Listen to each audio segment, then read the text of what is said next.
Hey, everybody, friends, thanks for your time. Thanks for being here. Gabriel Miguel.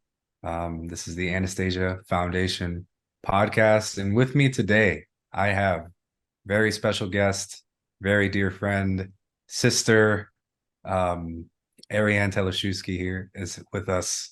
And you may know Ariane from all the things that she does with the foundation, wears many hats, guided imagery expert, um, British Columbia regional ambassador, and many other things that she does. But she's a pillar of our community, dear friend. I'm very lucky to call her a friend, someone I admire tremendously. And today we wanted to get into a conversation about imagery, right? The science of imagery, talking about imagery's importance. Why does Anastasia focus so much on this subject? Why does she talk so much about images? Why did she go to such great length to describe this science to us and to tell us everything? And Ariane is a very unique person in the sense that she has what I was just telling her before this call. I don't say it as an ego thing, but objectively speaking, she probably has more experience with imagery from a Ringing Cedars perspective than anybody else. From having facilitated all of these pristine origins guided visualization sessions over all this time. She also did the a phenomenal it was more than a year going through the entire book series from book one all the way to the end of the series, right? And so many things that you've done and explored the book so deeply, and all of these sessions over all of this time, with groups all across the planet. Today we just had a call earlier, pristine origin guided visualization session, and we had people from France, New Zealand, I think it was Germany, Israel, one was on there, United States, Canada. And doing this over all this time, Ariane's gotten a lot of very interesting perspectives and experiences, and we wanted to talk about that today, to get into imagery, its importance, the power behind it, have a nice discussion between us. And I really want to share this topic deeper because Anastasia really wanted us to focus on this, right? There's a lot of reasons to understand it, to focus on it, to develop it in our lives. And so, Ariane, thank you for being here, sister. Thank you for making the time to have this conversation with me. Thank you so much, Gabriel. I'm delighted to be part of this community, and I'm really, really honored to be bringing the offerings of imagery to the readers, and especially on a global level. It's an utter honor to be able to do this. So thank you so much for building the foundation to make this happen. I mean, it's all of us together, right? If it was just me alone, there'd be nothing here. Yeah. And so it's you and everybody else's contributions that really make it, right? Many hands make a miracle, and we're here just making this miracle together. So I extend that right back to you. And so, yeah, I mean, when we first met, which is a couple years ago at this point, on one of my community calls, one of these beautiful, fateful days as that was, back then. And you were already doing a lot of work with imagery before I met you. And I would love to hear what led you to imagery, and was that something in that was inspired by you reading The Ringing Cedars, or was that even existing in your life prior? And how did that develop? It started for me at an early age, I would say in my early adolescent years, where I became very aware of how much pain and suffering I was holding in my body. I had a lot of Mm, depression. I was anxious, and I try and hide that anxiety from my family and friends. And I felt like a sponge. I felt like I was absorbing a lot of the pain and the struggle and the suffering around me, and I had no capacity to stop it, control it, or navigate it. It was something that was mm, taking over me. I really could not do anything much with it or about it, and it really scared me. It really concerned me. And for this reason, I entered the spiritual community at around like 16, 17 years old. And I did it out Mm. of huge concern. I was like, I got to do something here because there's a lot of stress, anxiety, worry, pain in me, and I don't know what to do with this.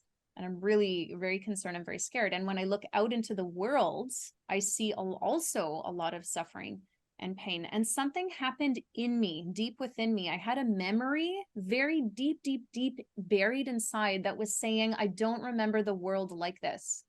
This is not how Mm. I remember the earth.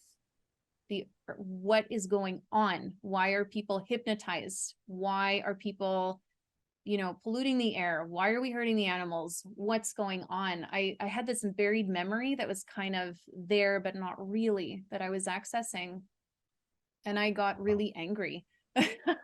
I had so much anger and rage because this beloved planet, this beloved home that I remember being so different. It's supposed to be a very peaceful and beautiful, and it's supposed to be heaven. That's how I Mm. vaguely remember this planet being. It's supposed to be a living, breathing gem of the galaxy that is just pure and Mm. pristine and beautiful and radiant.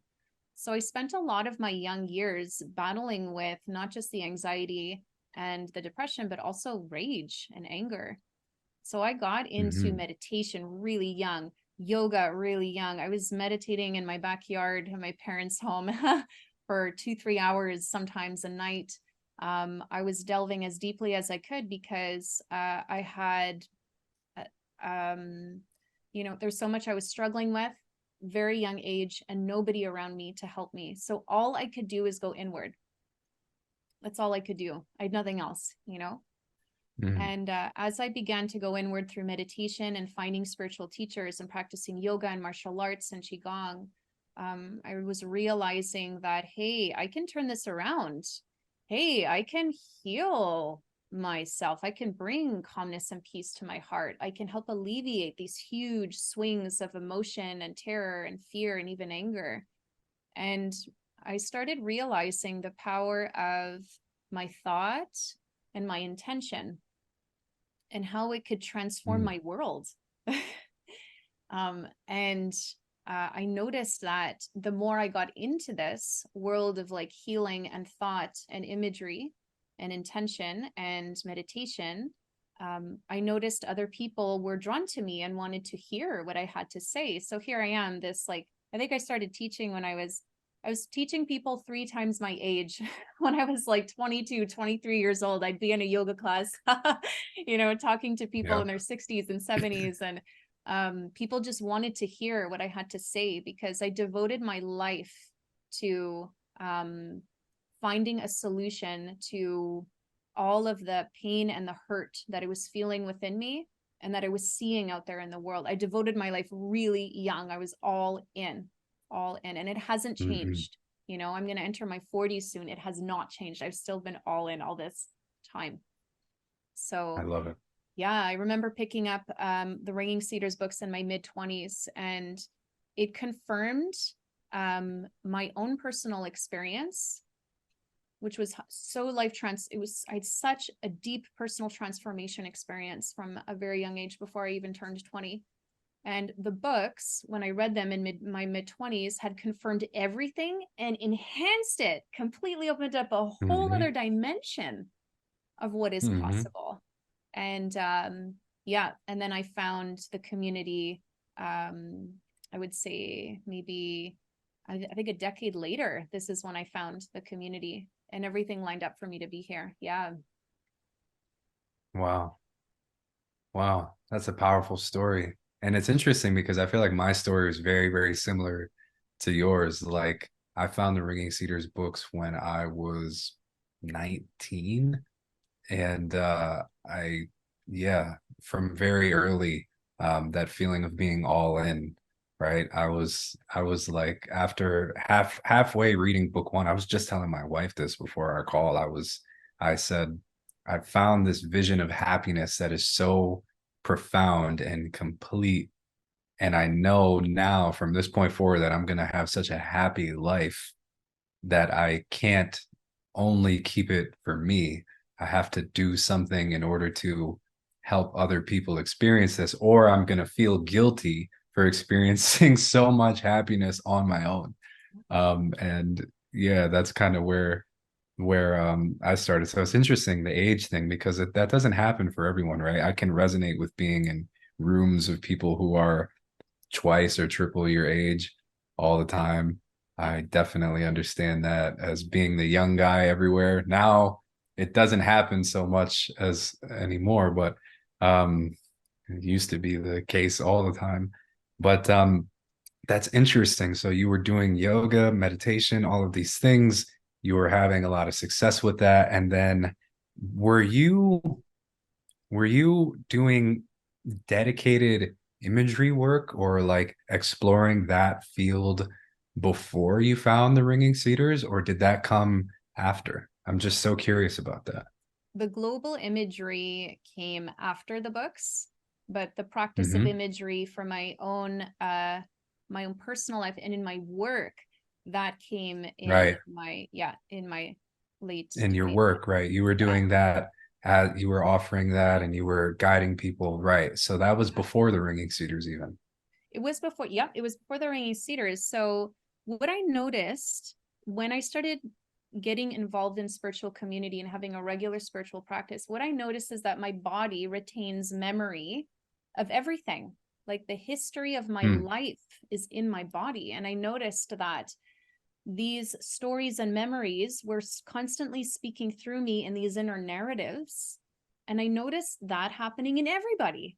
Everybody's history was in their body and speaking and living Hmm. through them. And not just that, I also noticed that their ancestry was also speaking through them. If there was a unresolved ancestral pattern, traumatic one that happened in that line, I also saw that speaking through them, and it was certainly speaking through me. And so I was on a mission from a really young age to be like, okay, I need to rewrite my cellular memory. I need to rewrite this. There's got to be a way to rewrite this, Hmm. because it's not, so far, these inner narratives and this memory bank I'm holding is not conducive to my well-being and peace. It's actually really, really chaotic, and I'm suffering a lot. I'm struggling a lot.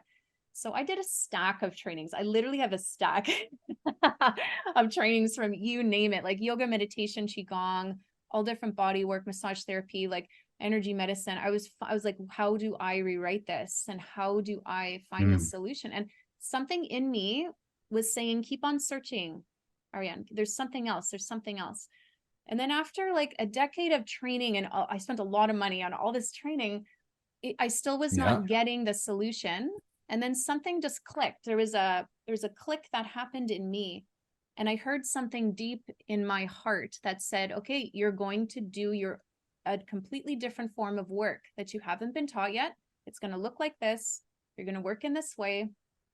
And I got all the details from within me. It was like a deep calling, like something unlocked, Hmm. something unlocked. Yep. And yeah, so essentially what I've discovered is that when we work with imagery, just like Anastasia talks about, when we hold these living images with feeling and detail, they are real. It is not, oh, just Hmm. fake fantasy, illusion, Hmm. imagination. No, no, this is real. We are Hmm. actively creating this like real life energy embodiment that can impact us and the world and everybody around us. So yeah, it's been an incredible ride of realizing the power that I have, you have, that we all have regarding what we can do with the power of our thought. Not just any thought, a thought that we're infusing with like incredible love, that we're bringing feeling to and detail to, like we're making it so refined that we can actually see that image as if it were in the room with us right now. So what happens when we do Hmm. that? Our cells think it's actually happening. Our cells are like, hey, that's happening, that's real, even though it's not, quote unquote, right? And the cells are going to Hmm. start to register it as reality. And we start to change our inner narratives. We literally start to change our worlds. We change our Hmm. worlds. We change our Mm-hmm. biology, we change our world. So imagine now doing this with many people around the world. And this is what Anastasia is guiding us and encouraging us to do. And this is what we do in the Anastasia Foundation, right? So I know without a shadow of a doubt that us gathering regularly, as we do, and holding these images of a pure, pristine planet, we are contributing a major, major, major gift of gold to the world, you know? Mm. And let's talk about how these images are living, right? Because I think that that's something that maybe some people may struggle with wrapping their head around, because we say, what is an image, right? I think we have to start there. What is an image and how are these things living? Yep. Yeah. So, okay, let's begin with this. We are timeless. We are timeless. And if you say, Ariane, what does that mean? Okay, so let me put it this way. Imagine, for example, your someone in your family who has deceased. Imagine them walking into the room and sitting next to you right now. Someone who has deceased, someone that was close to you, and they're sitting next to you right now. You're going to have some kind of shift happen in your body, in your mind, in your heart. Maybe you even have, maybe your heartbeat is maybe rising up. Maybe you're feeling warm. Maybe you're even feeling the opposite, cold or some trepidation. You're having a visceral response. Well, how? Why? He's not here or she is not here. Yeah, but they are here. They are actually here. So when I talk about us being timeless, you know, we exist, we talk about the past, we talk about the future. It's actually all happening now. It's actually all happening now. So something that I discovered in my work, I work with helping people heal their multi-generational trauma, multi-generational patterns. What I noticed is that something could have happened 10 generations ago, but we can deal with it here in our body, in our cells, and in our biology now. Well, how can we do that? It happened 10 generations ago. How can I do that now? Well, because it's all happening now. It's all happening now through us, through our genetics, through our DNA, through our cells, through our heart, our spirit. It's all happening now. So can we say the same about the future? Absolutely. Absolutely. If I'm focusing on a future with my thoughts that's torrential, that's dangerous, that's toxic, I will be stepping into that reality. Okay, but what if I do the opposite? What if I put my attention and focus on a future that is bright and beautiful and pure and thriving? I'm going to create that now. And that means I'm going to be stepping into it. It's all happening now, everyone. I really encourage everybody to imagine the past and the future as happening in this moment. And we're all co-creating it in now, in the moment, you know, just because, and this is something that comes up often in my work when I work with people. Oh, you know, that horrible thing happened in the past, leave it in the past. We can't fix it. Well, of course you can change it because it's happening right now in your body, in your heart. You can completely change your relationship with it in this moment. And it will impact, you know, our inner narratives. It'll impact our perspectives. It's going to impact our entire life, all our relationships. So it's a bit, it can be a complex, you know, path to explore, but it can also be very simple if we make it out to be that way. You know what I mean? Right. And the idea of being timeless makes me think, I believe it was book one when Anastasia said this, but she said our position in time is determined by our consciousness and our feelings.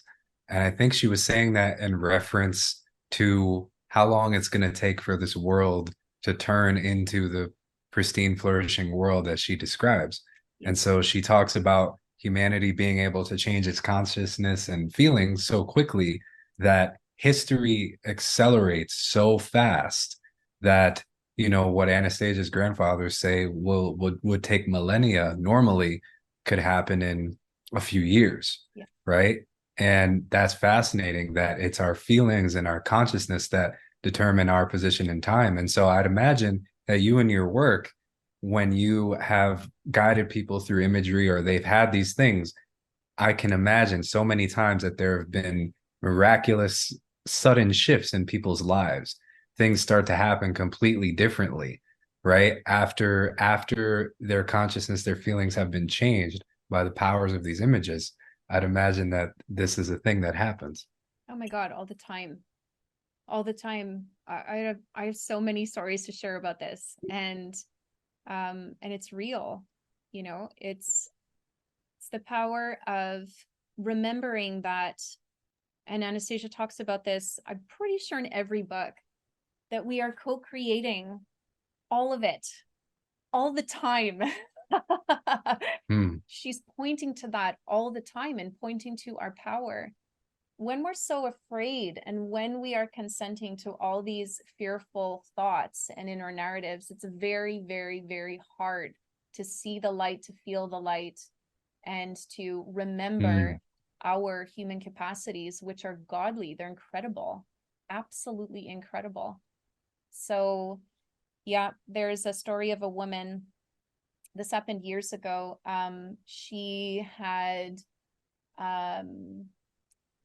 She was a friend, and I remember spending time with her, and I noticed that her body, she looked like she was very swollen. She was holding a lot of weight. She was holding a lot of tension. She was holding on to something, you know what I mean?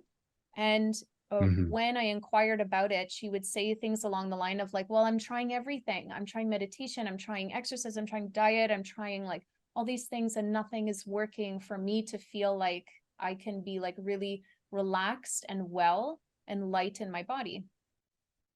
So there was one day where she received a treatment, and this was not from me. This was from one of my friends who did a similar form of work. And my friend was working with her, and I was in the room observing. And my friend had gently put her hands over her body and said, okay, there's a memory and that's stuck in your body, and it's a memory. And she's saying, I'm seeing the image of you hiking a mountain, and you didn't realize, but you were pregnant, and you didn't realize, but the baby the baby got aborted essentially. And the Yep. moment she said that, you can feel the whole room switch. Something like clicked in the room, and this woman on the table cried for, I don't know, maybe an hour straight. I've never seen a woman bawl and cry so hard in her life. Yep. Let's fast Yep. forward a month later. A month later, I go to visit her, and it was not the same woman. It was not the same woman. Okay. She literally had lost so much of her weight, so much inflammation. She Wow. she looked completely different. Her whole physical body changed in an enormous way. She looked light, she looked aligned, there was peace, there was like half her weight there, and she wasn't swollen anymore. And I said, what, like, can you share with me? This is this is incredible. Like, this Yeah. happened so fast. And she said, I didn't do anything. She said, I did not change anything in my life. It was that day on the table with that image that Wow. had come to me, that image of me hiking the mountain, that image that helped this memory that was so suppressed come to the surface. That image had helped to unlock, you know, this enormous amount of pain. She went through this massive healing so quickly, and bam, everything changed. It's these types of stories. So like, let's think of this microcosmic example and bring it to the macrocosm now, okay? Yep. Let's do it. You know, like, what can we do?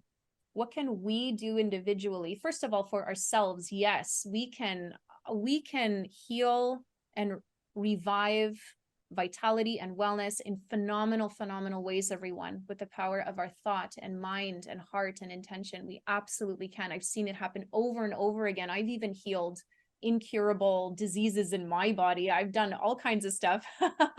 You know, that's Yep. another conversation.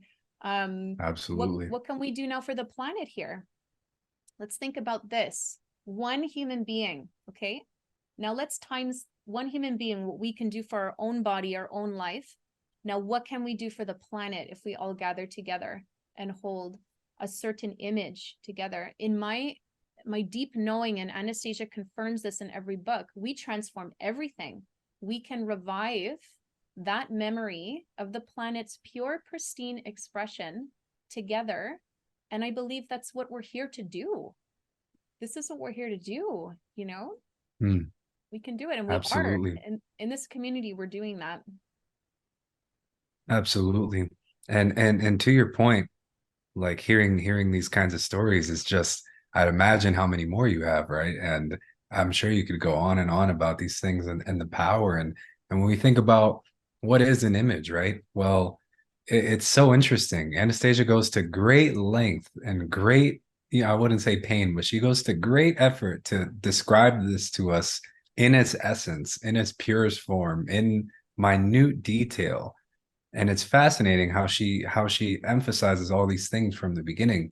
And she talks about man as a materialized image, and the fact that he's a materialized image and he lives on the material plane gives him more power than things that aren't materialized. So then if I'm a materialized image, then what is that? Well, it is an image, it's a thought, it's feelings, it's aspiration, right? It's the energy of a soul that has concentrated on a particular thing, and it gathers this energy in space, right? And even though we don't see it, that thing, that image, our concentrated thought is there, and it's alive because it is made of life, right? Thought gives rise to life. Like the entire earth is a materialized thought of the creator. And so thought itself in essence is life, right? It's a driving force of life.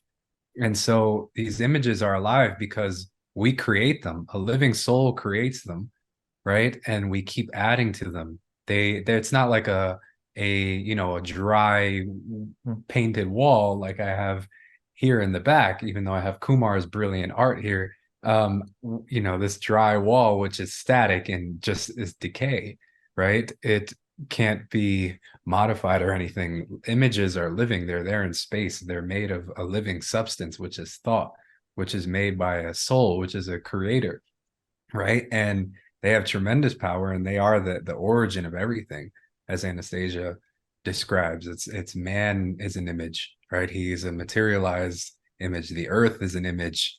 And I find it so fascinating. Like even in the beginning, when Anastasia is describing the creation story in book 4, the elements of the universe are talking to God. And God is like, in my dreams, I see the eagle in its bold flight, teaching its young, and I see the ants scurrying across the ground in my dreams. I won't betray my dreams, right? And so God was dreaming all these wonderful images, but it was infused with his feeling, his inspiration, his intentions, right? And this is what gives these living thought images power, right? Is weak images. Well, anyway, I know I'm opening up a lot here, but we're getting to, when Anastasia describes the science of imagery in book 4, she says all the other sciences are broken off from this central science of the science of imagery, right? Astronomy, mathematics, all these things derive from the core, which is imagery. Everything is images. We are images. Our life is governed and ruled by images. We control them. And there's so much there, right? And yeah, I wanted to open that up and see and get your thoughts on it. Okay, so you said everything is imagery. Okay, so I'm going to take this and run with it a bit more. Everyone who's listening, imagine if we saw images on the news, in movies, in commercials. We heard music of peace, lyrics of peace in music. Imagine if we saw that tomorrow consistently, okay? And there were peaceful images of living men and women with vibrant children, honoring the earth, honoring animals, honoring one another. What do you think would happen, and how quickly do you think that that change would happen? Like, she talks about the science of imagery and what has happened with these, she calls them priests, right? these elite Right. priests, and how they knew the The science of priests. imagery and how they used it to their benefit and to our detriment. And I know without a shadow of a doubt that if these images we were seeing collectively actually reflected the purity and the pristineness of our true design and the Earth's design, I believe it would change like that. It would change so quickly, because that's our true selves. Humans are very peaceful by nature.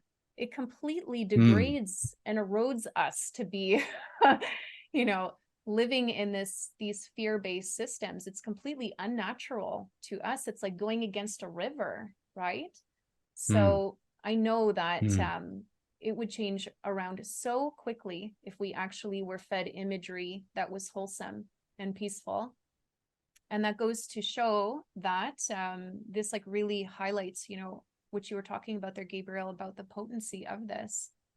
This is why it's really important, everyone, to not feed into those images. I definitely do not watch the news. I do not engage in these very toxic images that are being fed to us collectively, because when I feed into them, I feel sick to my stomach, I get worried, and I get afraid. How am I supposed to be a light, elevated, inspired woman when I have those energies, thoughts, and feelings in me? I can't.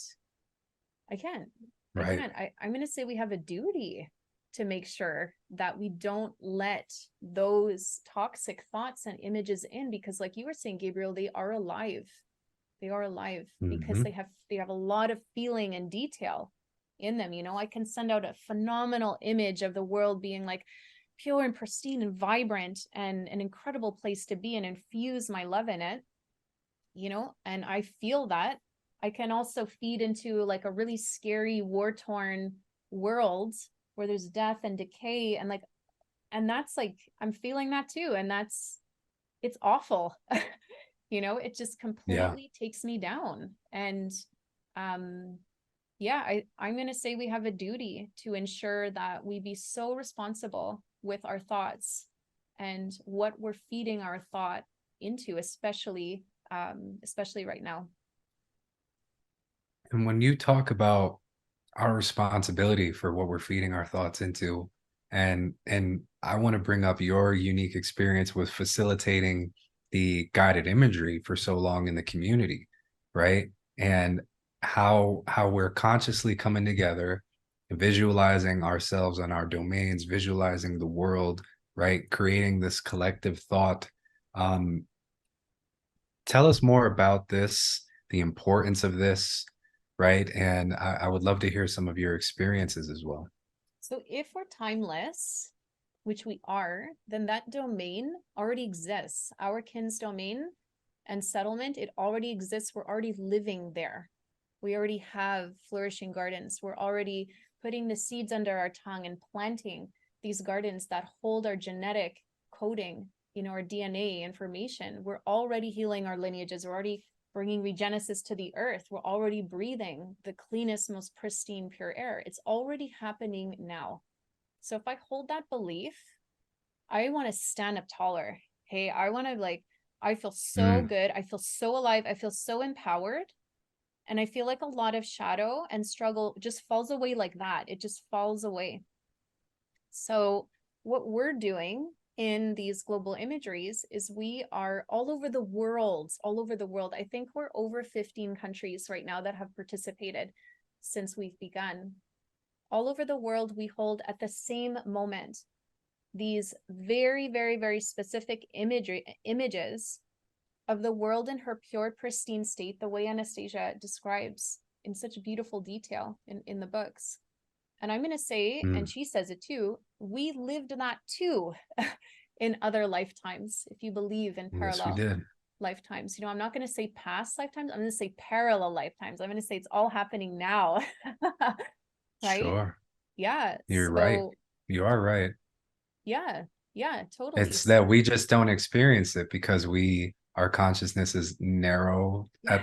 Our focal point currently is on this narrow experience of time, but God, who created everything, is beyond all time, and we are one with him, and if we transferred our awareness to a different part of ourselves, we'd experience everything at once. But we're right here. And so linear time is in front of us, but you're technically right. Yeah.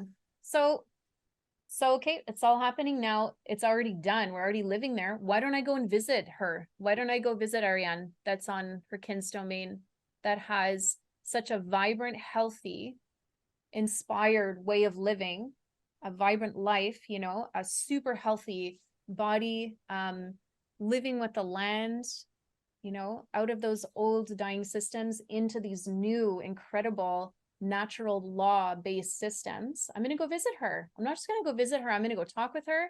I'm going to have her look at me. I'm going to look in her eyes. I'm going to ask her to remind me of what that feels like and looks like. So remember, everyone, when you bring in image and detail to these living images, your cells think it's real and are going to register it as reality. And then you start changing your inner narratives. You start creating new neural pathways. You start all kinds of incredible things start to happen. You know, you can look into Bruce Lipton and all these quantum physics guys who talk about this. You register it as reality. So I'm going to say, and Anastasia says this too, we are the stewards of it by being it now. Let's be it now. Let's start being this living image now, even in the chaos, even in the uncertainty. Let's walk around right now like we are already on those domains, like we're already living and breathing that pure, pristine collective image. Guess what's going to happen?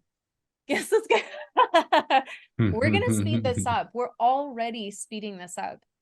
We're already doing it. You know what I mean? Like, and yeah. Go. And to your point, what you're talking about, living it now, right?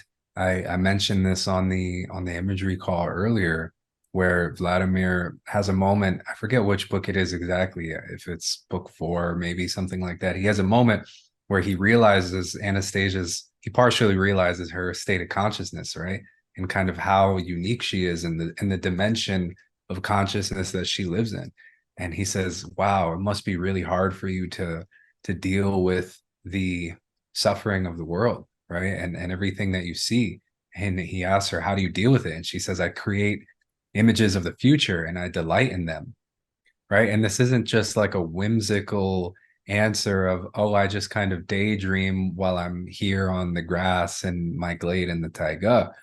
I'm actively creating images of the future and detailing them and energizing them with my thought. And this is what she does throughout the entire book series. Well, she talks about the science of imagery, taking our feelings, our aspirations, our intentions, and giving them detail and all these things. She doesn't do it by preaching and saying things should be like this and giving us a bunch of theory. She takes us through real living images of the past, of our present and our future, right? Images that she has created and given so much detail to, right? She talks about the Russia of the future and how the Moscow River is so clean that people come from around the world to take buckets of his water because it's holy healing water, right?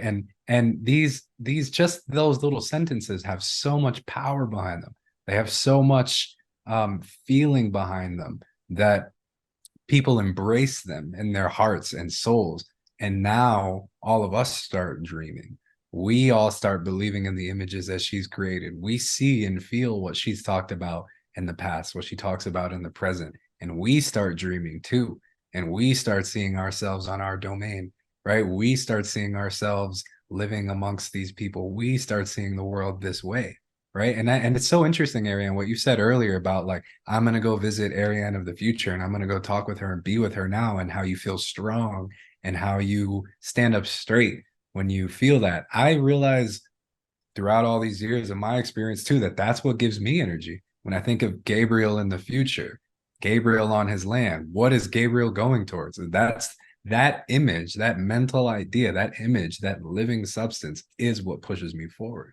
Yeah. Gabriel of the future, Gabriel with his family, Gabriel sitting and meditating, communing with the stars and feeling his oneness with the universe and seeing everyone around him happy, and the community of where my children can grow up and all of these things. That's what pushes me forward. And, you know, Anastasia mentions like whatever the human heart aspires to in a dream invariably will come true in life. And so this is the most powerful thing, really. This is what changes the world, is these images and the strength that they give us, and the dedication and the commitment and the concentration they give us. Yeah. Okay, everyone, listen up. I'm going to take what you just said there, Gabriel, and run with it again. Listen up, everyone. If anybody, and I know we're all concerned about these times and where we're going, and Gabriel, you just nailed it on the head. The solution is actually so powerfully simple. It is so innately built into our design. It's in our design. We don't even have to go and do 1,000 hours of yoga trainings and no, you can do it right now. You can do it right now where you are, who you are, wherever you are, however you are. You can start holding that image and gradually bringing more feeling to it. So some people might say to me, Ariane, I'm holding the image, but I can't really feel. That's fine. It's like a muscle. You just keep on practicing, keep on feeding it. And I encourage you to be with a group of people. So I do a lot of group work, a lot. I have like maybe 3 different group circles that come into my home every week that I work with. And I can say with absolute certitude, it is amplified when we gather in numbers. The energy is amplified, the images are amplified, the warmth of our thought and our ability to focus is amplified. So yes, I encourage people to keep on going at it, gather with other people, and believe in this. Oh, we're meant to think imagination is just imagination and it's fake. No, that is not true. Not. Imagination. This is a deception. This is probably an intentional thing against mankind to just think everything in our mind is just fancy, right? Anastasia talks about the high priest and how all these things were orchestrated and how the science of imagery was guarded above everything else. So make humanity think that everything in their mind is just fancy and irrelevant. The dreams they have at night are meaningless. The things that they think during the day have no relevance. And then boom, they're not going to create images of a bright future. They're not going to care. Yeah, exactly. And living imagery is a way, living imagery, the type of imagery that we're talking about here today, everyone, this is a way to harmonize ourself, okay? Because we hold an image with our mind, and then we infuse it with love and passion and desire and creativity with our heart. We're bringing both, we're marrying both. And this is very important. I'm even seeing a lot of like down talking the mind in some certain spiritual communities where they're like, the mind, don't trust the mind, like, you know, stop thinking, and like really dark, just focus on the soul and heart. It's like, what what are you talking about? Like all of our faculties are divine. Every faculty we have is divine by design. They're all important here. That's so living imagery, we harmonize ourselves. We truly do that. It's like a beautiful gift to ourselves. It's a beautiful practice. No? Yeah. Right. And wow, it's when you were talking about giving energy to these images and refining them, right? It makes me think of when Anastasia's talking about her forefather in book 4, and she says he made this discovery about the power of images. And she describes him waking up in the morning and he's, you know, going to sing, right? And he's singing a particular song each day.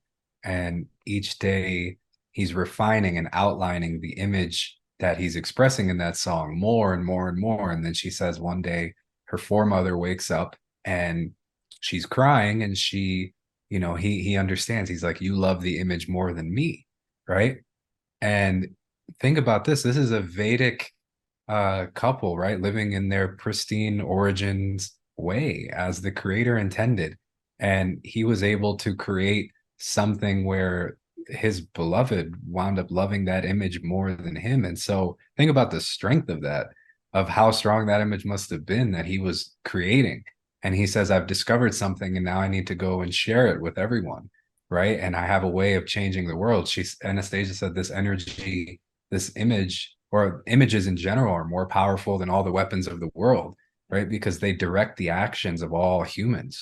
It's images are what propel us and give us direction in life, right? And so her forefather discovered this and decided to go and try to create a better world in the way that he thought.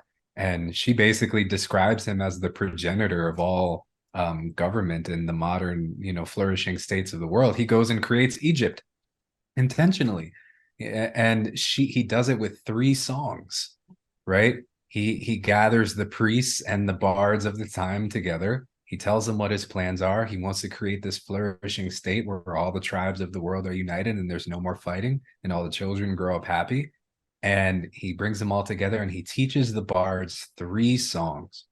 And I was thinking about this, is that these images have so many different ways that they can be expressed, right? Because Anastasia describes them with her words in the books, right? And you're getting it in this form.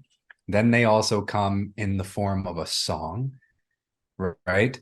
They can come in the form of just someone speaking, and they can be expressed in so many different ways, but it's this invisible thing that has force and power, and we express it in some way. And so those images that her forefather created were so strong that it brought all the people together. And it's so fascinating. I've had this bookmarked for a while. If I could find this. Oh no, I took the bookmark out.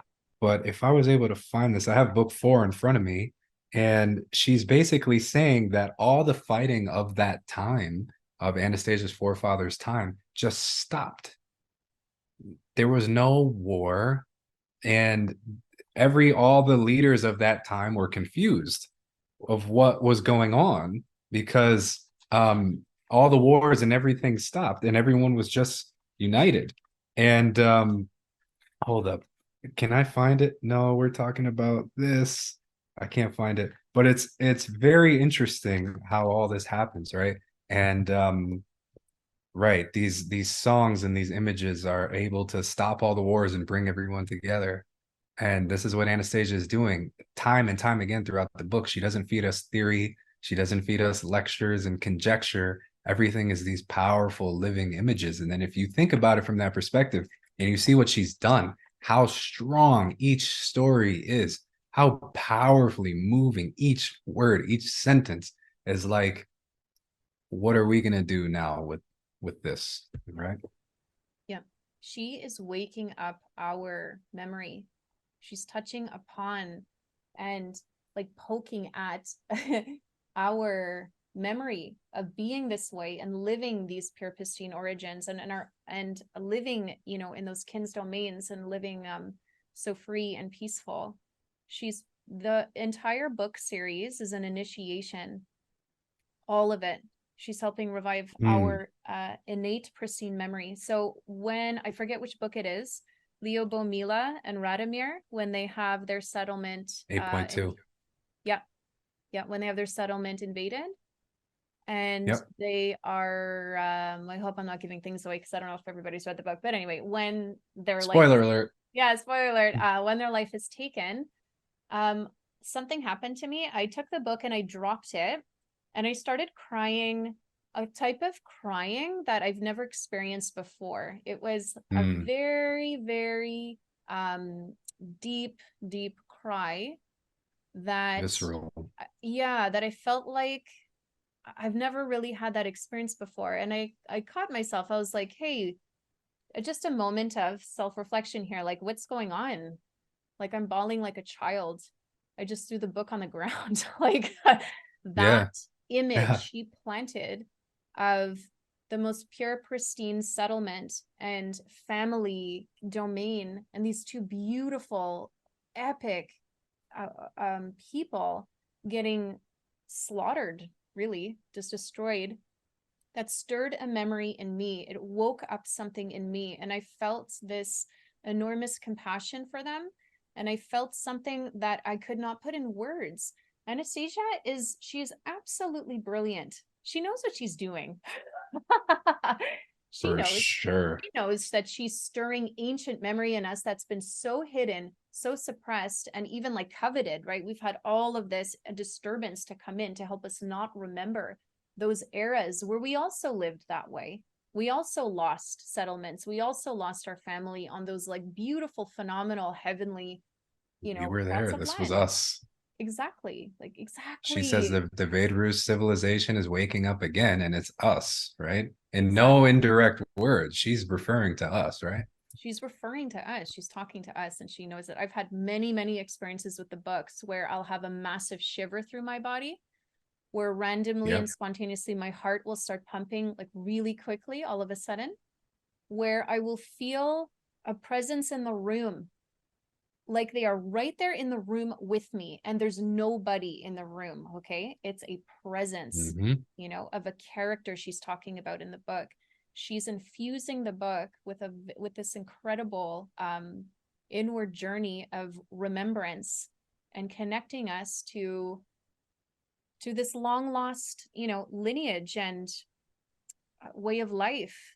I didn't even know I wanted this. So this is very common. I hear this a lot in the community. I didn't even know Yep. that this was my uh that this would be my destiny and journey.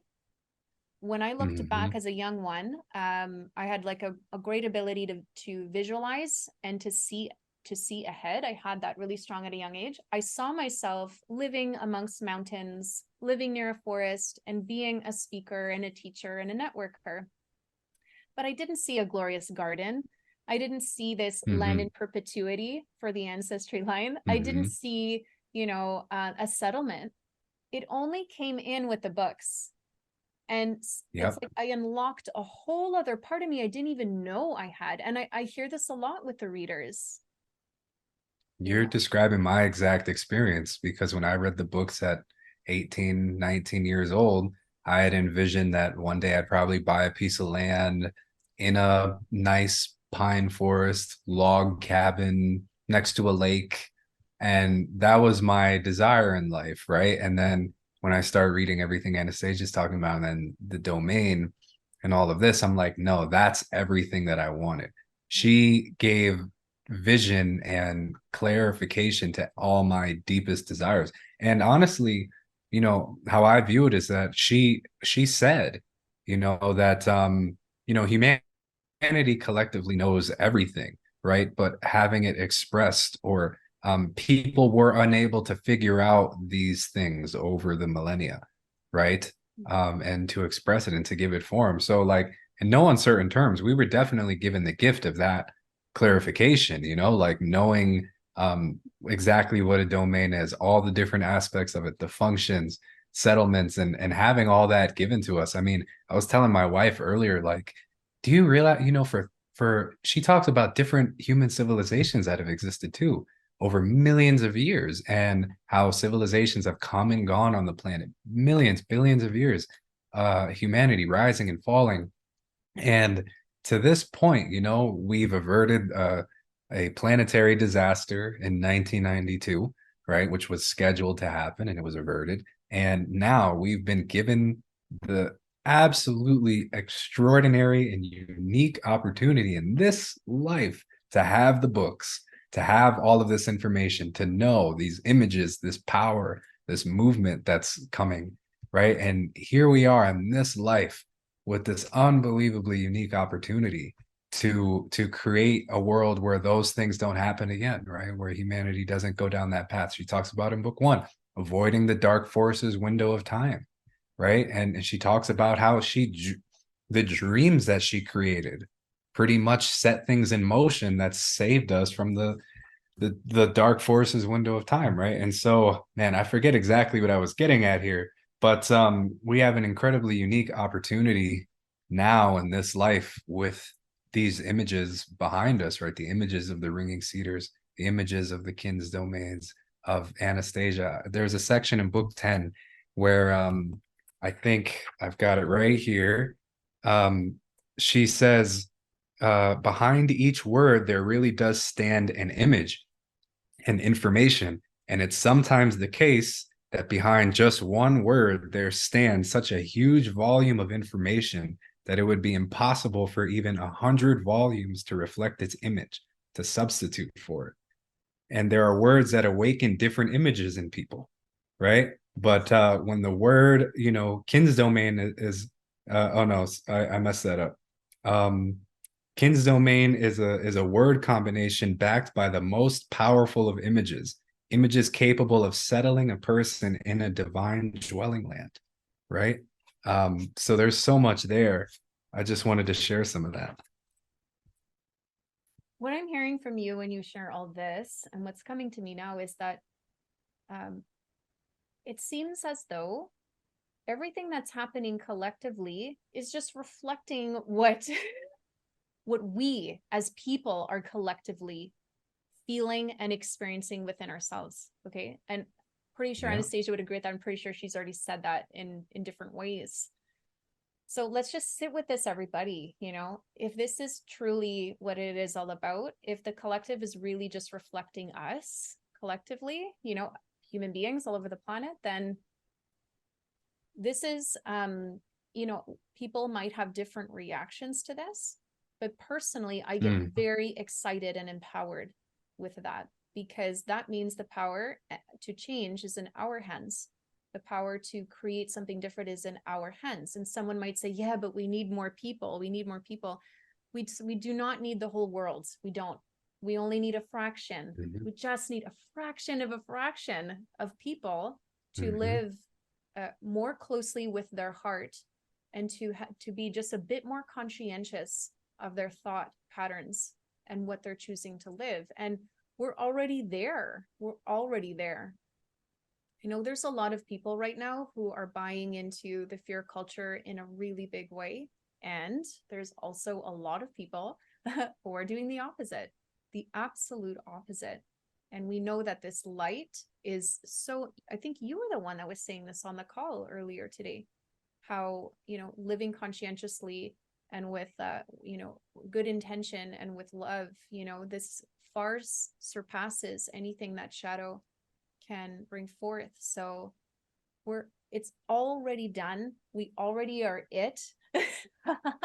Might as well join the path of, hey, I'm going to choose to see the planet in a collective light that really makes me feel good. Even if I don't fully understand how this is working, I don't fully understand how this is working. It's not an intellectual thing here. We're not saying we have to fully understand this with our left brain before before we can effectively Let me utilize wrap my mind around the entire science of imagery. Yeah, exactly. Like, no, we don't need to do that. It just feels so right. It feels so good. I get off calls. I've had certain calls with the community where we're doing this global imagery, and I'm experiencing what I would, and this is not an exaggeration. It literally feels like an ecstasy, a bliss state within me and around me. And it's not just me. I've been getting this feedback from people all over the world. I've also been getting feedback from people who are saying that when they do this global imagery outside, which is what I encourage people to do in the warm season, they're having very profound experiences with nature and wilderness, birds coming really close to them and just staring at them, squirrels coming really close, even wanting to make contact during that meditation, eagles suddenly hovering and spiraling overhead, rainbows popping out of nowhere, it seems. So again, I'm going to bring this back to how the collective is reflecting us. Well, that is all reflecting our inner state. Nature is like, hey, I'm really resonating with this. Let me get some closer connection here. So we're seeing it in the physical. And I had another beautiful piece of feedback come in from one of the lead team members in the Anastasia Foundation. She said that she had a moment where she was in a market, a local town market, and everything was reflecting the images that we hold together in the global imagery. There was beautiful, happy, vibrant men and women, really healthy, delicious, vibrant foods, and children that were happy and playing, and sunlight and trees and the wind in the trees. And it reminded her of the global imagery the global imageries that we do and the images that we hold together. And she said to me, Mm. she said, it's already here. It's already here, you know, and we conclude our global imagery together, holding the intention that we are going to see this possibility of the world being pure, pristine, and vibrant. We're going to see this possibility in everything now, in ourselves now, Mhm. in other people now, even in chaotic situations. We're going to be holding it like these fierce vedrus, you know? Yeah. And women, let's do it. Yeah. Why not? It feels right. It's compelling creation into motion. It's compelling reality into motion here, into something else. Like, you know, like think of it, just think of it and feel this for yourself, everybody. Would you want to spend time with, I'm going to bring in two versions of you, okay? So we're bringing in a version of you right now, a living image of you right now. And they're in front of you a bit on your right side. And they are feeding a global image of catastrophe. Okay, this living image of you is feeding regularly into this global image of catastrophe. They worry, they fright, they have trepidation. They see the world as unsafe, dangerous, and really not unsure, and just like on the whim. The world's a crazy place. I don't know what's going on. That's what's going on with the version of you on your right. And now we have a version of you on your left, in front of you on your left. And this version of you is like, yeah, I know where I'm going. It's a pure, pristine world that's being born right now. I'm contributing to it. I'm already part of it. Ain't nothing stopping this train. I know where I'm going, and there's nothing that's going to stop this. And I'm elated for where I'm going and what's going to happen. And I'm seeing my family and all my friends and everybody, all nature, just thriving with me in this image. And I'm going to keep on feeding that. So if you just feel for yourself, everyone, who do you want to be around?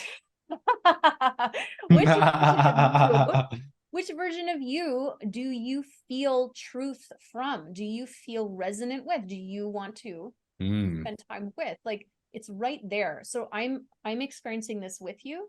I'm feeling a huge resonance with the version of me on my left, a huge like pull and connection and desire. And I feel uplifted and expanded. The version of me on my right, the one that has the catastrophic collective image, yeah, I almost feel like a bit propelled away. I'm like, there's a discord. There's something that's pulling me down. You know what I mean? So this is, which one do you want to be around? You know, this is it. I think it can be, it doesn't have to be complicated. It can be very simple how we approach this subject. Wow. I really love how you just gave that example of, right, the version of you on the left and right, and making that contrast, because I feel like for a lot of us at different points in time, it's something that's easy to not be aware of. Which one of those are we resonating more with, right? Are we resonating more with like the worried, anxious, fearful version of ourselves, or the confident, joyful, hopeful, and forward moving version of ourselves? And it's fascinating because when we get down to the root of it, there's, right, we live in this material plane. There's a level of Anastasia talks about it. There's the rationality, anti-rationality, forces of light, forces of darkness, and within us we have the capacity to balance both of these things, right? There's this generative force and there's a destructive force, right? And really, the world, the technocratic world set up by the priests way back when, does such a good job in getting us to believe that we don't have power, and that there's so many things to be afraid of, and that everything is going crazy. And like you said in the beginning, feeding us images of things going badly, feeding us images of powerlessness, things that make us lose hope. And it's fascinating. Like, so many people have, I've had so many experiences where people are very afraid about what's going on, are very stimulated by these things in the news. And I think it's good to be aware of what's going on in the world. Ignorance is not useful, right? And ignorance doesn't mean stupidity. It just means lack of awareness of a particular thing. So ignorance is not useful. It's good to know what's going on. But when it stimulates us to a point that we can no longer react, we can't move forward. It paralyzes us, right? Our creative forces have been turned off, right? And the world is constantly trying to do that. And the priests who understood the science of imagery knew this. And that's, I'm sure that you'd have told them 6,000 years ago that they'd have this wonderful media apparatus that makes people afraid all the time. They'd have jumped for joy to see how effective it was, right? At doing that. And so, I've had so many people come up to me and say, like how do you feel about things that are going on, or how do you feel about the future, right? People are afraid. They're looking for like reassurance. They don't want to be afraid. They're asking me, right? Why do you feel this way? What do you think about the future? And I tell them, I got no fear at all. Zero, zero, absolute zero. I see the new world being created every day. Like I see what people are doing. I see the dawn of the world happening every moment. This is my whole world. This is my life. I see this all the time. I have zero fear about the future. None. And I see, Anastasia talks about so wonderfully. I think in the first book, she says, all the news that you see on the TV are the death throes of a dying world. The death throes of a dying world, guys. Death throes of a dying world. Why, with this awareness of we know that that's what it is, do we keep letting it beat us down and draw us into it? Just watch the thing die and let it die, you know? And stop feeding into it and take back your life force and your creative power and go forward and build the world of your dreams. That's what Anastasia's doing every moment of her life. She doesn't spend a single second thinking about being afraid. She's dreaming of the future, creating images of the future and delighting in them, right? And taking action towards them. And her action was to create these images and spread them to everyone else to get everyone else moving. That was what she, her thing. But now we have them and we gotta stay in them too, right? Stay inspired. Don't be afraid. Keep moving forward. Don't let these things get you down. Everything is a temporary road bump on the way towards the world that we're going to be experiencing, right? We have this creative power within us, but don't let it get locked up in the death throes of the dying world, right? Totally. Absolutely. Absolutely. If we go back to that example of the version of you on your right, who has all that trepidation and worry, and the version of you on your left that is inspired and is very, clear on holding a collective image that is bright and uplifting and well and peaceful and thriving. The version of us on the right who has that trepidation and chaotic worldview can't really apply themselves. They can't really apply themselves. And I mean this in the way that a lot of their life energy is going into survival. A lot of their life energy is going into calming their heart and their nervous system and like trying to pacify the thoughts. And so their life, literally life, is going into that. When we look at the version on our left, their life force is so expansive, so accessible, so free, so uplifted. And they can take steps to creating solutions. Now, the version on our right, who has this chaotic perspective, might look at the version on the left and be like, oh, you're not seeing things as they are. You're being naive. That's not realistic. Yeah, you're not being realistic. You're not being, you're being ignorant, Let's really look at this, everybody. Where is that coming from? Where are those comments and words and feelings coming from?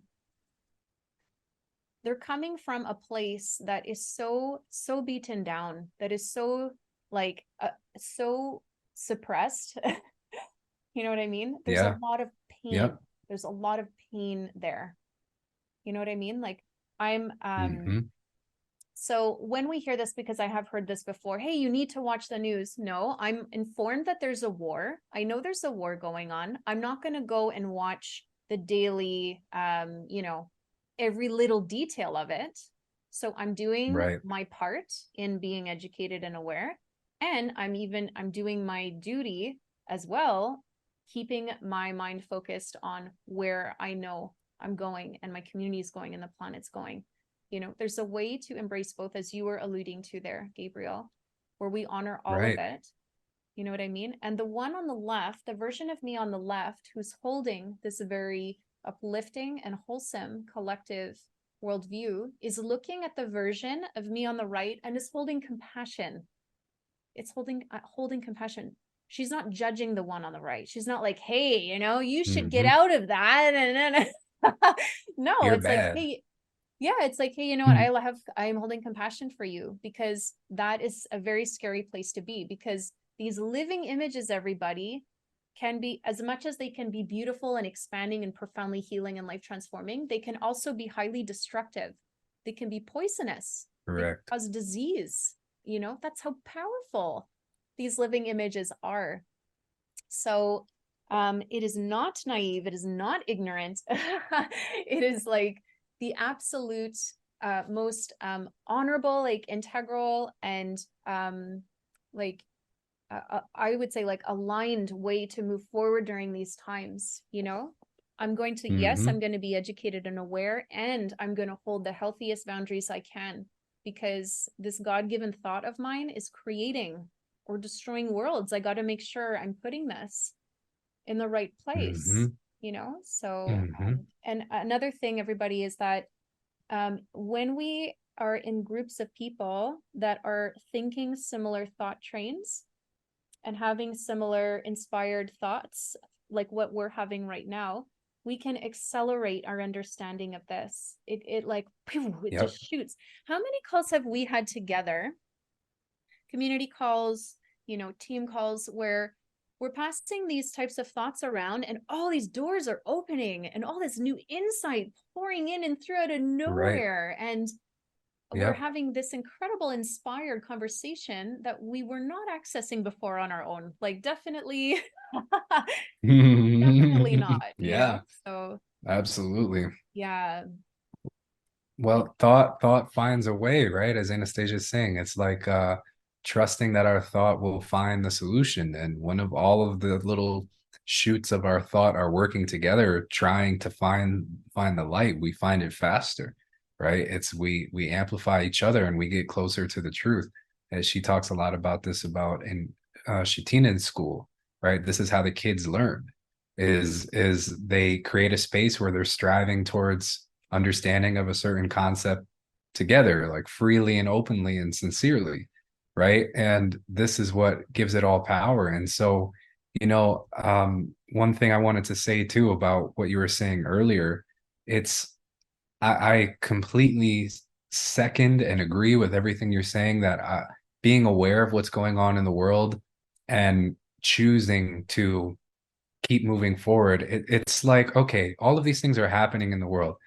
This region of the world, I don't live there. I don't have any influence there. If I feel called to take action on that side of the world, if that's what I feel inside of myself, then that's useful and productive and wonderful, right? If that's my path, right? But if it's not, then what can I do to make sure there's not a world where children are dying like that? There's not a world where kids are raised to even desire the destruction of anyone else, right? Where destructive thought doesn't have a seed in any of the people living. That's where it's all coming from. It's our culture that has spawned this, right? What am I doing to contribute to a culture where those thoughts aren't even possible anymore, right? Creating my domain, having these dreams, connecting with readers, building community. You are taking action and you're solving war at its root. You're solving human conflict at its root. You're solving all these things at their root.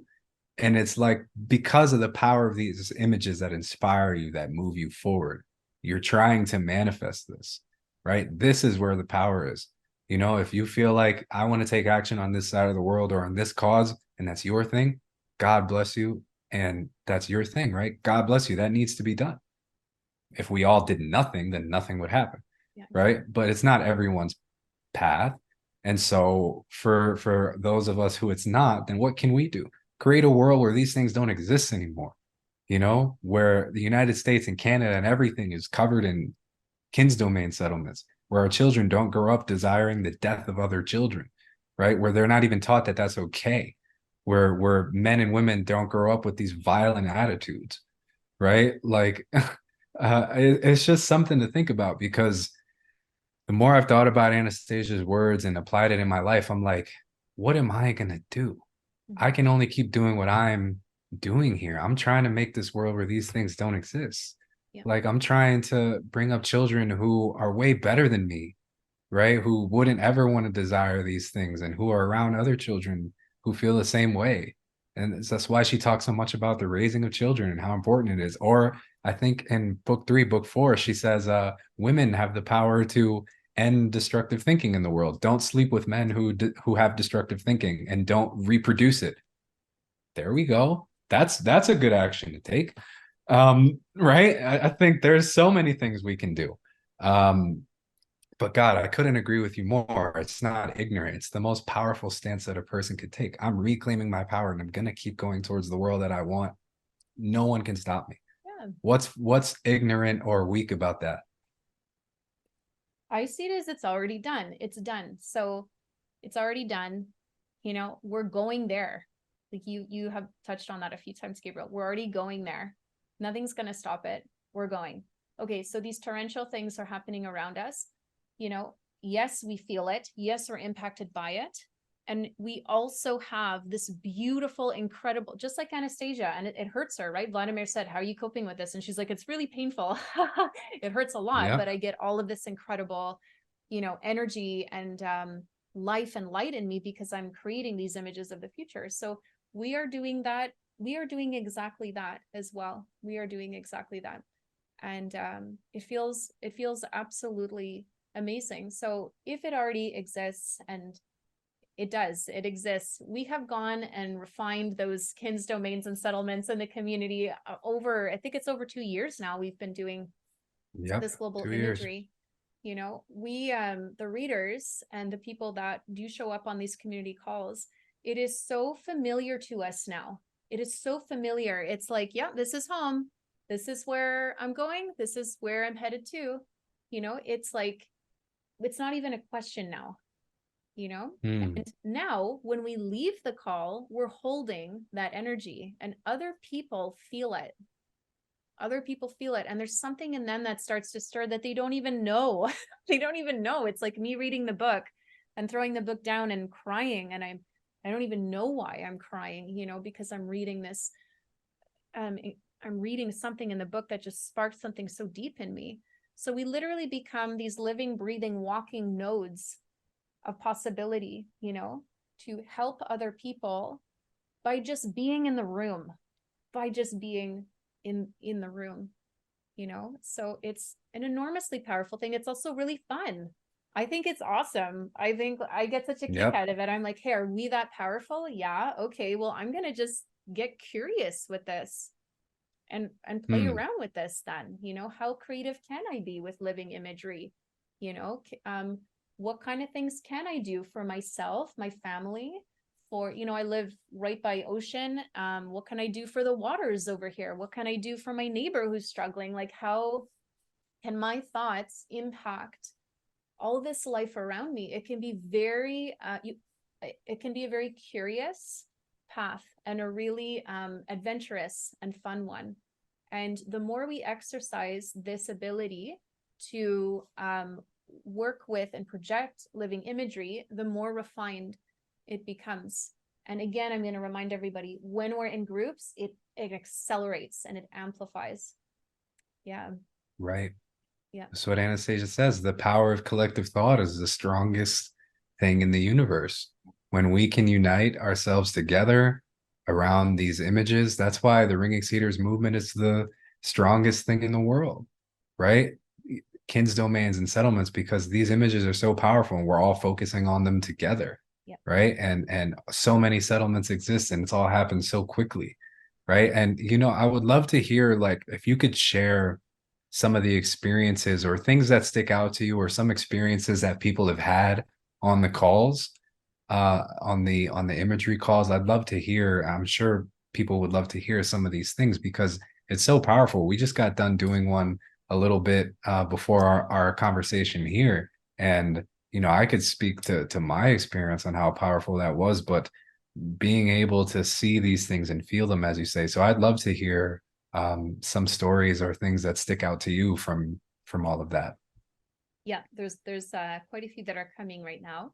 So one of them that has occurred quite frequently is people coming onto the call with some degree of physical pain, maybe migraines, maybe strain in the body, some physical form of pain. And then at the end of the call, it's gone, and it's gone for the whole day, and Wow. it's gone for many days after. So that's a big one. Another one, Wow. because yeah, another one that has happened in more ways than one is having, because we're working with this concept of time, right? We're going in the future, we're visiting future, and we're going to visit our kin's domains that are already there. We bring in our ancestors from before us, you know, they come and participate with us, and they're taking this journey with us. We also have visitations. Hey, I was doing this global imagery, Ariane, and I had a young boy came up to me and started speaking with me, and I knew he was my future child. And I had this most profound experience, and I started crying, and something shifted in my body. And like, you know what I mean? Like having these very profound Wow. experiences of meeting family, even family that has not even arrived yet, you know, or having Yep. like messages from our ancestors of the past, them giving us heartfelt insight or information or guidance that we really need, you know, that has come through as well.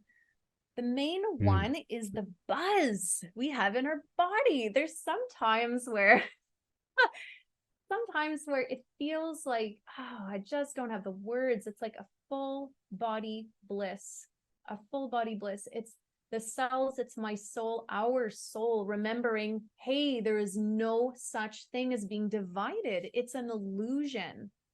You know, in these global imageries, we're putting to bed, we're putting to rest so many illusions. And the one of being disconnected, alone, isolated, separated, we're putting that to rest every single time we sit together, every single time. And there's something like, there's like an elation that happens. It's so hard to explain. It's this knowing of like, I'm never disconnected. I'm connected to every living man, woman, child, every leaf on every tree, every river, every ocean. Like that's how connected I am. It's this like huge Yeah. visceral experience with people all over the world at the same moment. You know, Anastasia says she encourages us to wake up at 6 a.m. and all the different Yep. time zones so that the earth gets kind of like bathed in this like bright thought imagery. In I this didn't think case, we're about doing that. it a bit different. We're meeting at the same time, you know, all over the world. And yeah, it's this remembrance of, hey, I have family all over the world. People have made friends with one another in different countries on these calls and feel so connected to them. They never met them, you know, live one-on-one. It's been through these Yep. calls. You know, we're reuniting this soul family, and it's priceless. It's absolutely beautiful. And we all know we're doing something really powerful. Like we all know it inside. Can't put our words to it precisely, but we know we don't need to. It's like, yeah, something powerful is going on here. And yeah, yeah, it's amazing. Wow. Yeah. Those are really interesting experiences you share there, like people having physical healings, right? And pain going away or emotional state changing. And it's like exactly what I think Anastasia says in book one, that the words from the books, and really it's the images behind them, have the power to heal people and physically, mentally, emotionally, spiritually, right? And it's because what you're saying, when we resonate with these images, with these versions of ourselves in the future, it gives us energy, it gives us strength. And that's what Anastasia is doing in the book. She's building us up. She's giving us strength and power and all these things through all these images, right? We feel inspired. We feel rejuvenated. We're ready to go forward. Ariane, it's like every time I talk with you, that blissful, ecstatic feeling, I feel it all the time we talk. Like I feel it now, right? When all this energy is flowing through us and these ideas, and we're resonating so strongly with this because we're focusing on it so much, right? It's hard to describe, but it really is incredible. It's very physically healing, mentally healing, spiritually healing, and it's we have the power to choose what we're going to focus on, right? like you're saying, like we can choose which images we're going to focus on. Am I going to focus on life and creation, right? Or am I going to focus on the death throes of the dying world and all these things that are trying to distract me, right? And it's like, if we don't have that energy available within ourselves to move forward, then how are we going to make our lives what we really dream it to be? You know, we have to give energy to these things within ourselves. And this is the most valuable thing we can do. Yeah. Do we really want to put our life force, our life into coping with a dying world? Do we really want our life force to go into that every day? Like, really Yeah. sit with that, everyone. My answer is no. And I know your answer is no too. It is not ignorant. It is not naive. It is not putting on blinders to be like, no, I'm going to have really strong boundaries with what I'm feeding into. I'm going to let my life build and Yeah. create an exceptional world, an absolutely brilliant world, you know? So, and we are the proof here. And many communities who do the same, many communities who hold like compassionate thought, there's forms of meditation that focus on compassion, you know, and you know, this has been happening for so long, and I think that the Ringing Cedars community in particular has just taken it to a whole other level. I don't know any community who has been, Yep. you know, doing this. And Anastasia's words, how she speaks about it, it's never heard this from any other spiritual teaching before. Right. And you know, to that point, that in the particular way that it's being expressed here with the work that you're doing, bringing together people and all the images and all the images and thoughts that people hold on their own, but especially bringing them together, right? Nobody's really approaching it this way. And it's the purity and power of these things that really, the purity of the images determines the power, right? And it's so, I just find it so fascinating, like you and everything that you've done and your experiences with doing these calls over all this time, because no one is doing it from this perspective, from this consciousness, right? The Ringing Cedars perspective, the, you know, the co-creative consciousness like this. And I love to hear about your experiences and everything that you've seen and learned, because you know Anastasia describes the science of imagery as the central science. It's the central thing, right? It's the subject of all subjects, right? And it's just so fascinating to me. You know, thank you for saying all that. Something came to me when you were talking about the purity of the thought. So, you know, Anastasia's ray. Anastasia uses this ray in her book. She speaks about it quite frequently, where she will, in the field, this holographic field, go and visit people, you know, through this living imagery method, to go and warm them, to go and bring healing, to go and bring support. And can we do that? We're already doing that. Everybody, we're already doing it. Right. We've been doing it Unconsciously. Yep. unconsciously, and you know, it might not be the degree that she is doing it, but that doesn't mean that it can't be, you know. Right. I've done I've had many experiences where I bring my thought and focus, especially working with people or in a group, where we bring our unified thought towards someone to with the intention of love and compassion. And Wow. the experiences are just like, they're absolutely incredible. Can They, you share? yeah, well, they will often report back. Let's say, for example, it's me and three other women, and we're holding a loving intention for someone who is unwell. And we go and visit them just like Anastasia does with her ray. We go and visit them with our thought, and we can see them and feel them in the field, in this holographic field. And we are bringing with feeling and detail, love and warmth and kindness. You know, we're not informing that man or woman that we're working with from a distance that we're doing this. We're simply sending them the goodness of our thought and warmth and kindness. And, you know, lo and behold, we get a random call from that man or woman who has not called for Mm. months. You know, the next day we're getting a call. we're getting a call. Hey, I really thought of you. I felt so good when I thought of you last night. For some reason, I haven't thought of you. And, I don't know how long. And I just feel so compelled to say, like, I'm really thinking of you and I feel really grateful for you in my life. Like these types of stories, Hmm. random phone calls, something Right. that happens often in my working with ancestry is oftentimes the family line is so fractured that a parent will not have heard, let's say, from one of their children for, it could be a decade. I haven't had a phone call with my daughter for a decade now. We're very much apart. There's a lot of pain keeping us away. And then in a private session, going through this process with the field and with a living imagery, passing back Mm. inherited ancestral pain, suddenly there's a phone call that's coming through a few days later. Like, how did that Look at happen?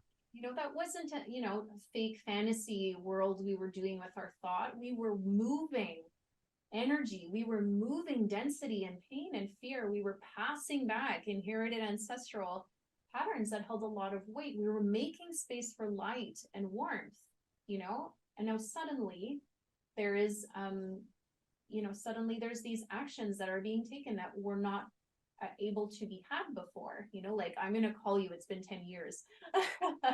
you know oh and Right. yeah, like, Totally planned for that.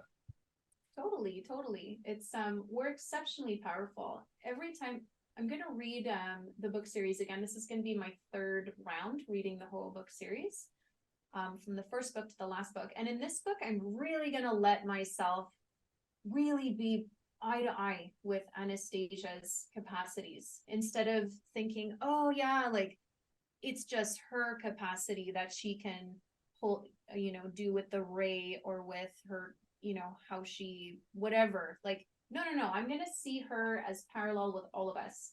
She is Right. being the mirror for all of us right now. Right now, she's being that mirror. I'm really going to let myself have that to the extent I can. And I encourage the readers to do the same. Let's not put her up on a pedestal. Yep. She is a sister. She's eye to eye. She's constantly reminding us to see her as an equal. And she is. And her ray, we have her ray too. Every day we're using it. Every day we're That's using right. it. So if we want to refine it like hers, let's just take a bit more effort in our life to refine Right. that thought stream. That's it. It's simple. You don't have to make it complicated. Mm. Right. Let's purify our consciousness. Let's make ourselves better. Right. Like she says in the three prayers, um, you know, she's saying, Father, I'm here amidst your creations. I'll prove myself worthy of your consummations, she says. And weakness and sin, I will not let them in. Right. Like saying these things, and I make myself more pure. And it's so interesting, um, talking about you're going to read the books again, and trying to see yourself as like level and equal with Anastasia. Sometimes when I read the books and I read her words, I try to, as far as my thought is able to, like when she's speaking, I try to put myself as if I was the one saying those words, like I'm in her shoes while she's speaking that, right? And I am trying to get to wherever her consciousness was on that thing, right? I'm trying to see it like, how is she thinking? Because when you resonate with the words in that order, you start to get the feeling of the consciousness behind it a bit, right? And I try to make this effort of like putting myself as much as I can into that, right? And really trying to get it, because she's, in no uncertain terms, she's saying she's giving the whole of herself and everything she has to everyone through these books. It's not like you get a 10% of the deal kind of thing. The whole enchilada is right there.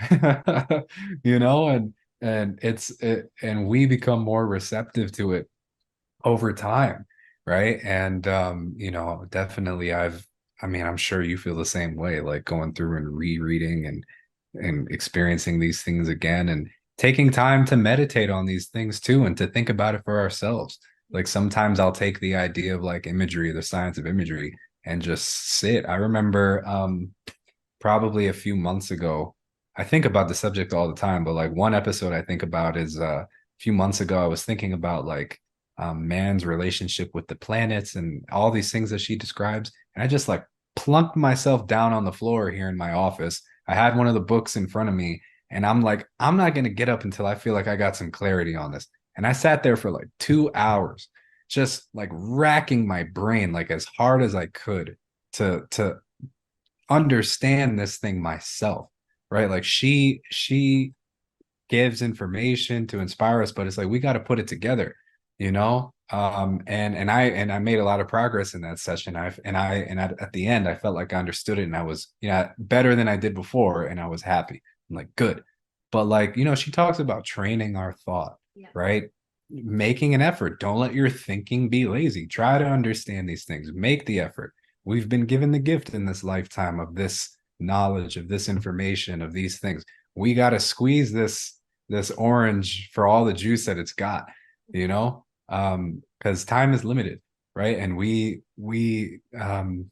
well, anyway, this is just some of the things that I think about, but I love that idea of trying to think about it from, you know, from her perspective and really letting it sink in. And yeah, I love that.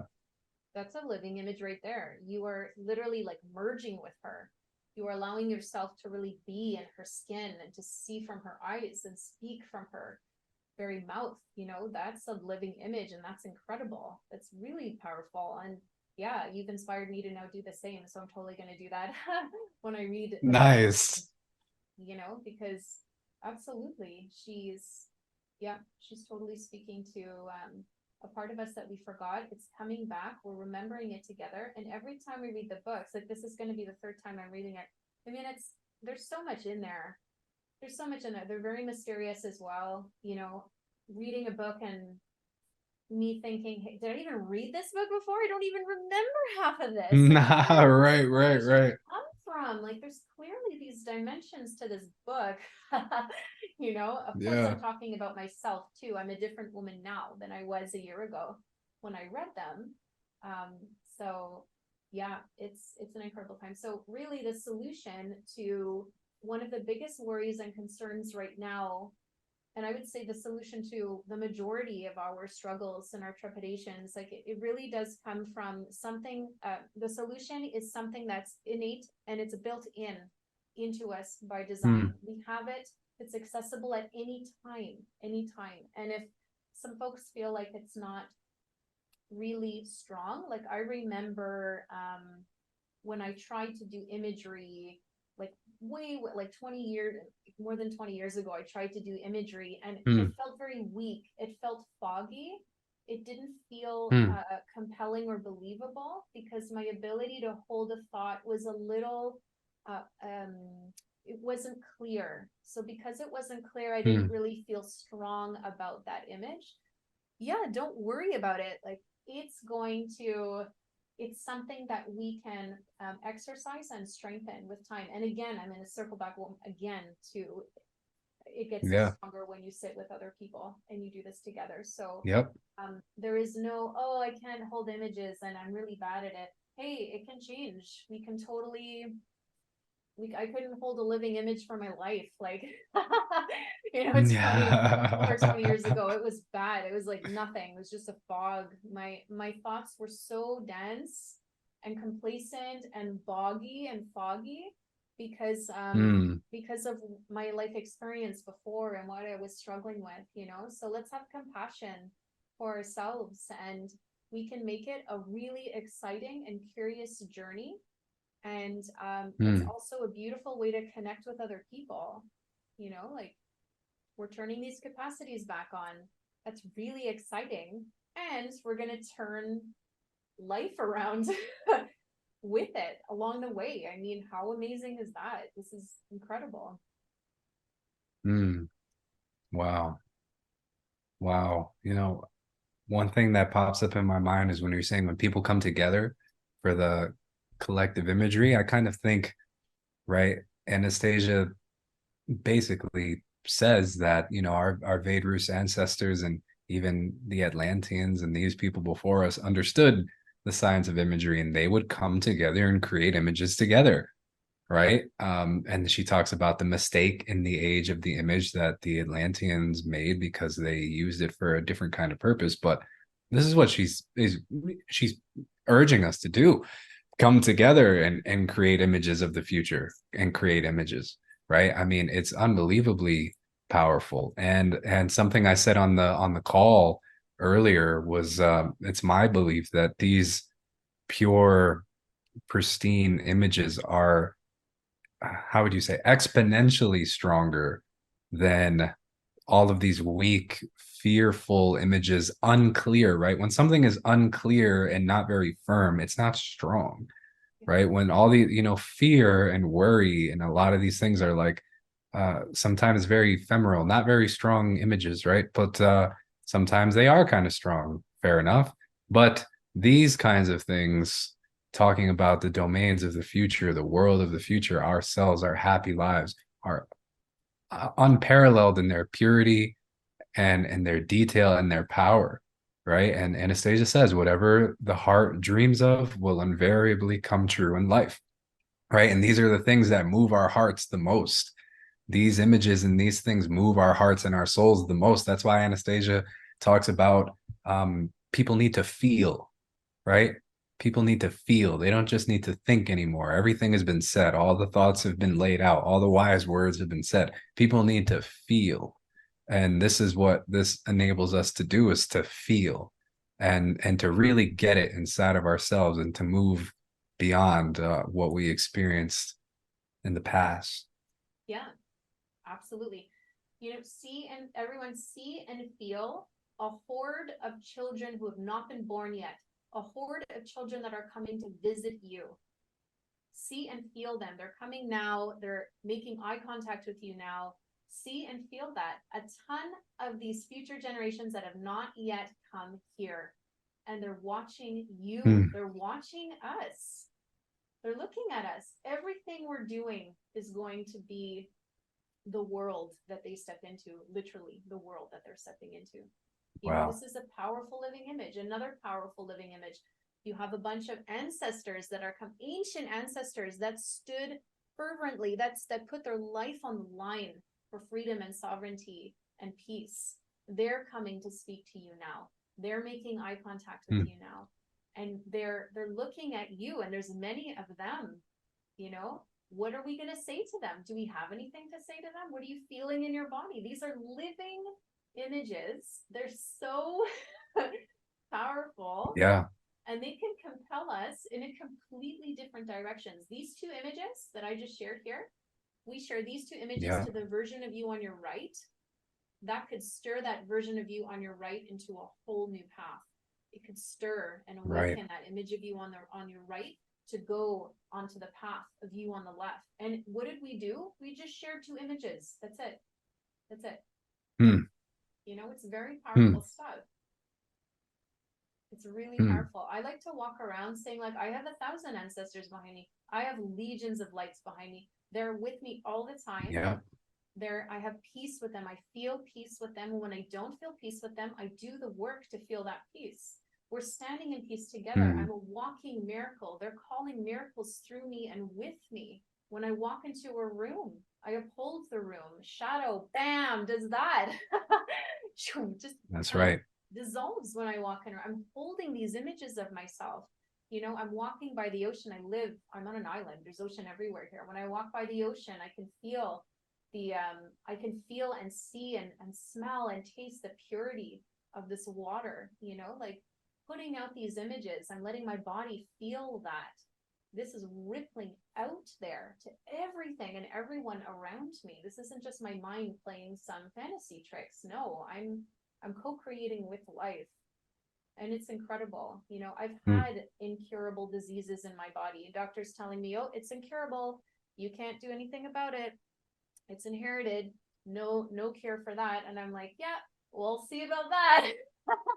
We'll see about that. Yeah, no. And I've changed the incurable in my body. I've done it more than once, and I've worked with people who have done this ample times. This is normal. We can undo, That's right. create anything. And it starts with that marriage of mind, our thought, and heart, feeling.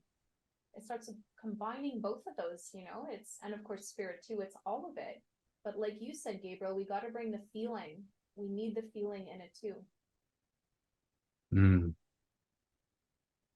Wow. I love how you brought up those two images there, and I immediately see like 100 little angelic children in front of me.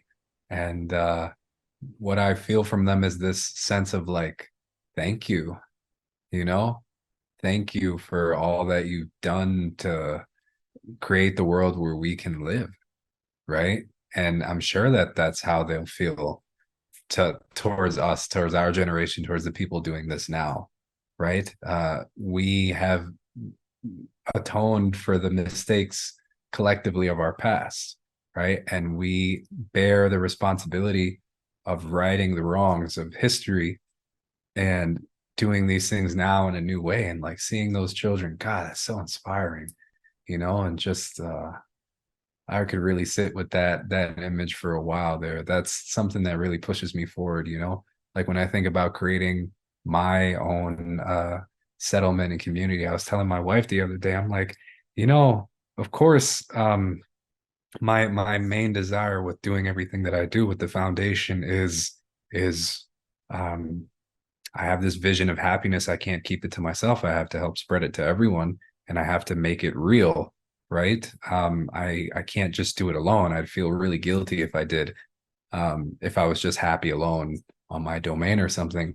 But I get another benefit from it too, that the community that I want to create, the settlement that I want to create, the world that I want my children to grow up in, I'm actively creating it now, connecting all those people who are going to influence the lives of my children, who are going to live with us, who are going to create the world and the neighbors and all the friends where those kids grow up. Like I'm actively participating in creating my future right now. I'm connecting everybody and doing all these things and pulling it all together. So everyone else, I'm doing it mainly for others, but I get a secondary benefit also of like I get that as well. And God, what did I want to say? I feel like I got a little bit off track, but it's just um yeah, that's a really I had something I wanted to say, but I kind of lost it. I But feel that's it. just very compelling. I feel it from you when you just said that. You're like, hey, there's these children in front of me. They're not born yet, you know, and everything I'm doing is completely setting the foundation for their world. And I know that what I'm doing it's going to be so beneficial for them. When you were saying that, you were creating this living image for me. And I was feeling it off of Hmm. you. And I got so stoked, not just for you, but for myself and these little ones and like the contagion behind that, the ripple of that. Yes, you're right. Yeah. Your work is deeply impacting these young ones. And it's like to also hold that image of their face, you know, looking at you and their heart, like this is enormous, you know, everyone. And I share the same feeling as you, Gabriel. I share this same response with these young ones and also with these ancient ancestors who they put everything on the line for us, for the land, to keep Everything. the land safe, to keep water clean. They put everything. To walk up to them, to look at them in their eye and to say, like, I'm doing everything I can right now. And I feel really good about this. And I know it's making a difference. Do you know the kind of fulfillment Mm. that comes along with that? Yep. That is the most fulfilling feeling ever. It feels amazing. Mm. You know, we can all have that. We can all experience that. You know, you don't have to go and open up a global foundation if you're not called to, everyone. You can do very, very basic things. Right. You know, like some of us are called to do big things, right? Big, I'm not going to say big things. Everything is big. Some of us are called to be more out there in the world and gathering more people, right? But Right. we can do this from literally the space of our home and in our family, you know, and That's reach out right. to those people with our thought, you know, with our thought and with all these practices we're talking about here today. So yeah, Mm. I feel you, Gabriel. It was pretty cool to to have had that little experience with you. It's real. It's Mm. an amazing feeling. Mm. Yeah. And you know what, you talk about the ancestors, right? And the power that comes from their support because they are present, right? And something I love to remind people about is that the media or the technocratic world or this thing is always trying to show how big and powerful and fearful it is, right? And make us all afraid. And there's a big effort to get us to be afraid and to be to focus on these things, so much so that we are always focusing on these attacks of darkness or things like that, but we forget how much force of light is behind us too. And it's a lot. It's so much, and it's so much stronger than we give it credit for, and we barely even realize. And I would love to urge people to focus more on that. For all the opposition you think you're facing in your life, there's more good trying to bring you forward through that. There's more good that's trying to see you succeed. God is trying to lift you up and give you the power to succeed over everything.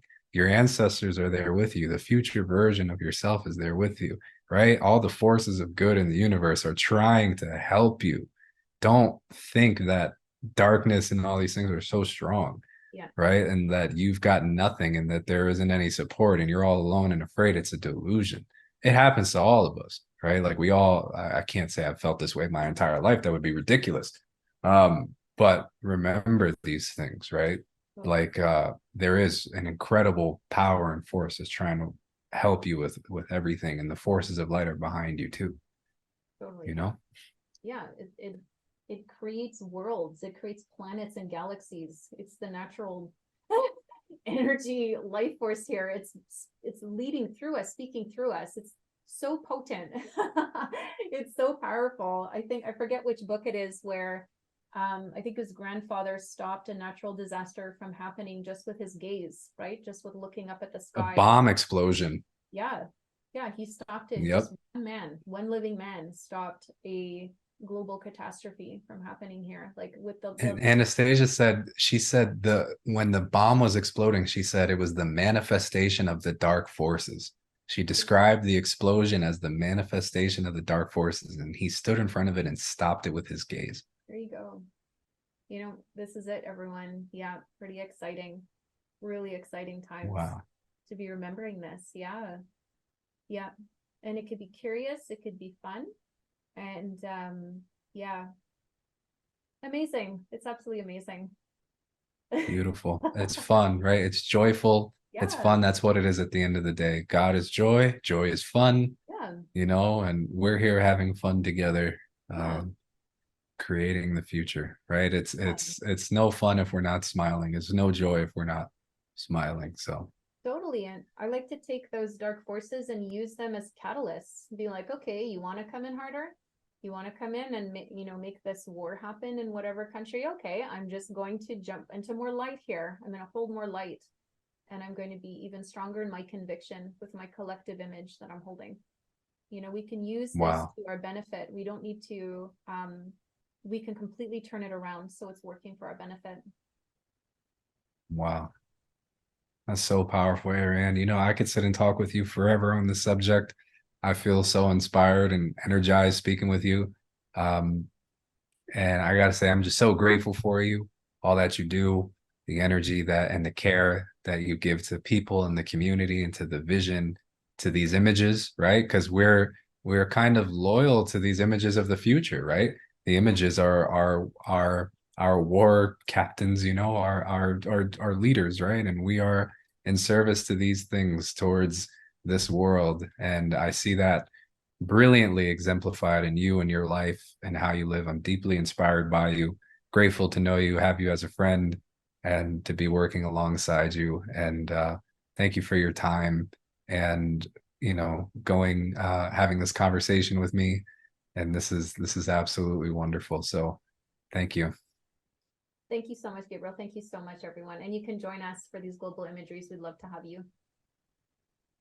Yeah. Please. Yeah. Sign up on the email list. Check out the website. Stay tuned. Join Ariane. Have a transformative experience. Contribute to the manifestation of the forces of good in this world. So thank you, everybody. Thanks for being here. If you found this interesting, insightful, leave a comment. Share with a friend, right? If you think this might be interesting for someone else, or if there's something interesting that came up for you, leave a comment and let us know what you thought. We'd love to hear from you. We'd love to hear your experiences and connect more. So Thank you, everybody. Thank you.